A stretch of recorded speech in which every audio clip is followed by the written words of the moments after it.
Hello guys, once again welcome to my YouTube channel Knowledge Adda. तो आज के video में हम लोग एल्किन बनाने की विधि देखने वाले हैं, जिसका हम लोग कहते हैं preparation of alkyne. Lecture number 2 है BSc first year organic chemistry के, और ये बहुत सारे वीडियो चैनल पर अपलोड हो चुके हैं, जिसका लिंक मैंने नीचे डिस्क्रिप्शन बॉक्स में डाल करके रखा हुआ है। आप लोग एक बार चेक जरूर करें। या फिर एल्किन चैप्टर का भी अलग से प्लेलिस्ट का लिंक मैंने नीचे डिस्क्रिप्शन बॉक्स में डाला हुआ है, जहां पर जा करके आप इस चैप्टर के सारे वीडियोज लाइन से देख सकते हो बीएससी से रिलेटेड। तो चलिए स्टार्ट करते हैं गाइस आज का टॉपिक। तो देखिए, प्रिपरेशन ऑफ एल्किन में दो टाइप से क्वेश्चन आपको पूछ सकते हैं। पहला तो ये पूछ सकते हैं कि एल्किन बनाने की 5 से 6 विधियों का वर्णन करो। तो यहाँ पे मैं बिल्कुल 4 से 5 मेथड आप लोगों को बताई हूँ कि किस किस तरीके से आप लोग एल्किन बना सकते हो। सेकंड नंबर का क्वेश्चन अधिकतर ये पूछा जाता है, अल्कोहल के निर्जलीकरण से एल्किन को आप कैसे बनाओगे, क्रिया विधि को समझाइए। मतलब ये जो डिहाइड्रेशन ऑफ अल्कोहल है, जिसके द्वारा हम लोग एल्किन बना रहे हैं, वो सबसे ज़्यादा मोस्ट इम्पॉर्टेंट है और ये एग्जाम में पूछे जा सकते हैं विथ मैकेनिज्म। तो जो पहला मैं आप लोगों को जो प्रिपरेशन बताने वाली हूँ वो पूरा डिटेल में बताऊंगी विथ मैकेनिज्म, किस किस तरीके से ये रिएक्शन हो रहा है, वो सब चीज़ को हम डिटेल में देखेंगे, क्योंकि ये जो पहला टॉपिक है वो वेरी इंपॉर्टेंट है। इसके बाद वाला जो भी हम लोग मेथड ऑफ प्रिपरेशन देखेंगे उसे मैं थोड़ा सा सिंपल तरीके से बताऊंगी, क्योंकि उसमें उतना ज़्यादा मैकेनिज्म नहीं पूछते हैं। तो क्लियर हुआ, वीडियो के लास्ट तक बने रहिएगा, वेरी वेरी इंपॉर्टेंट टॉपिक है। तो चलिए इसे स्टार्ट करते हैं आज का टॉपिक। अल्कोहल के निर्जलीकरण से डिहाइड्रेशन ऑफ अल्कोहल, इसका मतलब आप क्या समझते हो कि देखिए, अल्कोहल का निर्जलीकरण मतलब इसमें क्या कहा जा रहा है, अल्कोहल से वाटर का मॉलिक्यूल का रिमूवल हो जाना। यहाँ पे हम लोग एग्जाम्पल के लिए फर्स्ट डिग्री अल्कोहल लिए हुए हैं, या फिर जिसे हम लोग कहते हैं प्राथमिक अल्कोहल। एग्जाम्पल के लिए CH3 CH2OH। तो यहाँ पे इसका रिएक्शन हम लोग किसके साथ कराएंगे, कॉन्सेंट्रेटेड H2SO4 के प्रेजेंस में 170 डिग्री सेल्सियस टेम्परेचर पे जब हम लोग इसे गर्म करते हैं तो यहाँ से वाटर का एक मॉलिक्यूल बाहर निकल जाता है और हमें एल्किन प्राप्त हो जाता है। तो देखिए यहाँ से क्या होगा, ये आपका OH और यहाँ से एक H। हालांकि मैं आगे आप लोगों को इसका मैकेनिज्म बताऊंगी किस किस तरीके से ये रिएक्शन हो रहा है, बट यहाँ पे सिंपल तरीके से आप लोग अभी ये समझो कि ये OH और यहाँ से एक H बाहर निकलेगा वाटर का एक मॉलिक्यूल बना करके, और क्योंकि वाटर यहाँ से एक हाइड्रोजन निकल चुका है तो CH2 के बीच डबल बॉन्ड आ जाएगा, और जहाँ पर कार्बन कार्बन के बीच डबल बॉन्ड है मतलब वो क्या है, एल्किन है। तो इस तरीके से हम लोग अल्कोहल के निर्जलीकरण के द्वारा एल्किन का फॉर्मेशन करते हैं, और यहाँ से वाटर का मॉलिक्यूल बाहर निकलता है। कॉन्सेंट्रेटेड H2SO4 के प्रेजेंस में हम लोग ये रिएक्शन कराते हैं। मैंने यहाँ पे फर्स्ट डिग्री अल्कोहल का आप लोगों को एग्जाम्पल बताया। सेम इसी तरीके से हम लोग सेकंड डिग्री अल्कोहल का भी लिख लेते हैं।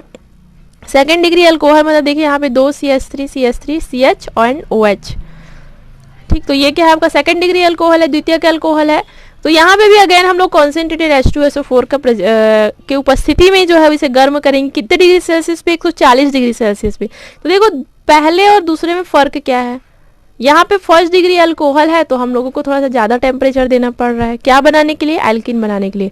यहाँ पे सेकंड डिग्री अल्कोहल है तो थोड़ा सा टेम्परेचर हमको कम देना पड़ रहा है, मतलब थोड़े से टेम्परेचर में ही ये वाटर का एक मॉलिक्यूल यहाँ से बाहर निकल जा रहा है। तो देखिए क्या करना है, सिंपली यहाँ से OH और यहाँ से एक H बाहर निकल जाएगा, वाटर का मॉलिक्यूल H2O, बचा क्या क्या आपके पास, CH2 CH एंड CH3। तो इस तरीके से एक H बाहर निकलेगा तो CH के बीच क्या, कार्बन कार्बन के बीच डबल बॉन्ड आ जाएगा, तो CH2 CH3।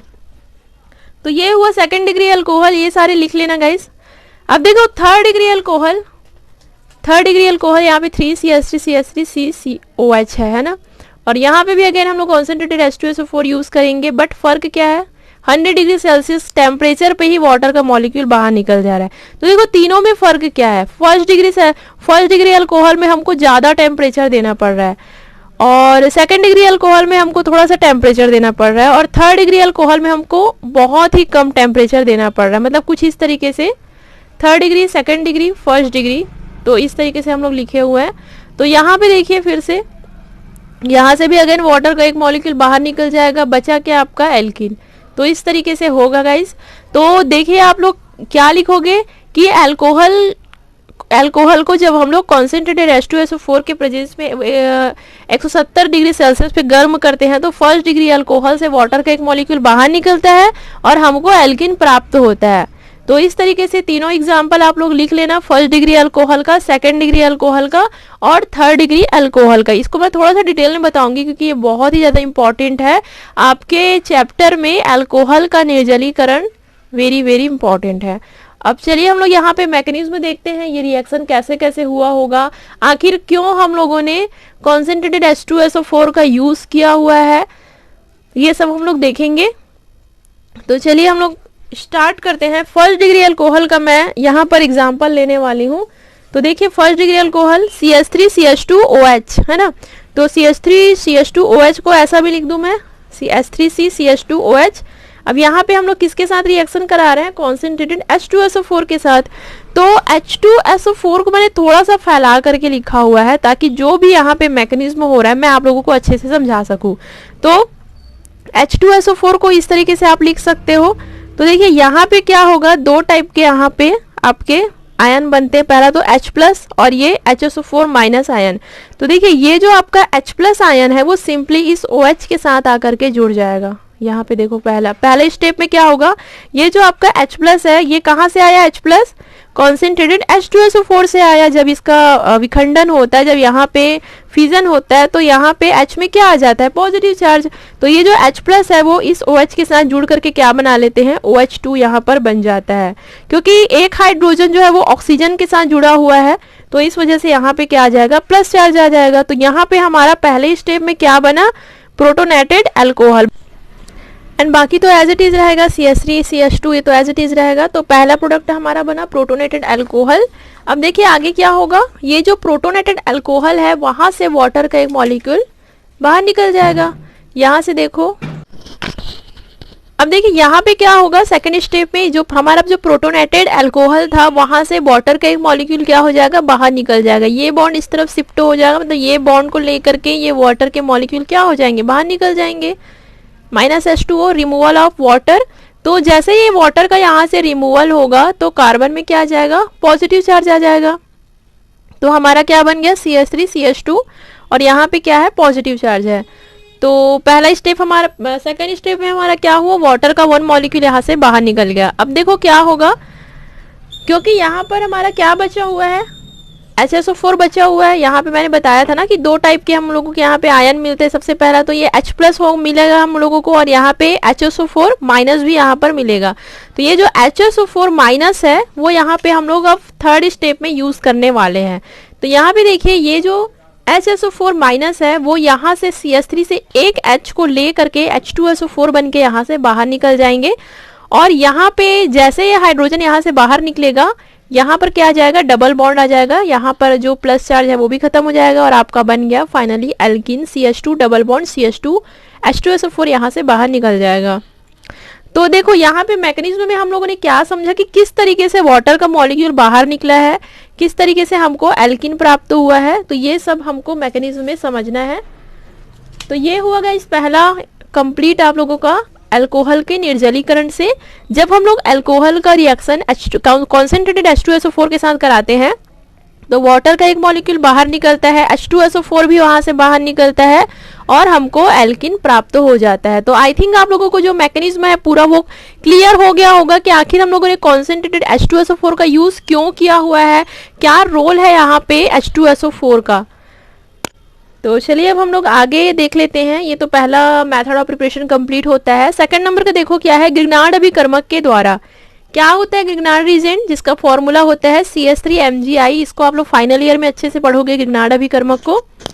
तो यहाँ पे हमको क्या करना है, ग्रिग्नार्ड अभिकर्मक का रिएक्शन किसके साथ कराना है, एल्कीन हैलाइड के साथ। तो एल्कीन हैलाइड का फॉर्मूला आप देख लीजिए, ICH2CH डबल बॉन्ड CH2 और ये आपका ग्रिग्नार्ड अभिकर्मक का फॉर्मूला है CH3MgI। तो देखिए सिंपल है, बहुत ही सिंपल है। मैं कोई लंबा चौड़ा मैकेनिज्म यहाँ पे नहीं बताऊंगी, जो सिंपली देखिए क्या करना है, ये पूरा जो MgI और I है ये यहाँ से MgI2 के रूप में बाहर निकल जाएगा। मतलब यहाँ पे जस्ट आपको इसे जोड़ना है, MgI2 ये बाहर निकलेगा। जो बचा है उसको आपको क्या करना है, पूरा एज इट इज जोड़ देना है। देखो क्या क्या बच गया यहाँ पे, CH3 बचा, CH2 CH और डबल बॉन्ड CH2 जो कि क्या कहलाता है आपका उच्चतर एल्कीन कहलाता है। तो इस तरीके से जब हम लोग ग्रिग्नार्ड अभिकर्मक का रिएक्शन एल्कीन हैलाइड के साथ कराते हैं तो हमें उच्चतर एल्कीन प्राप्त होता है।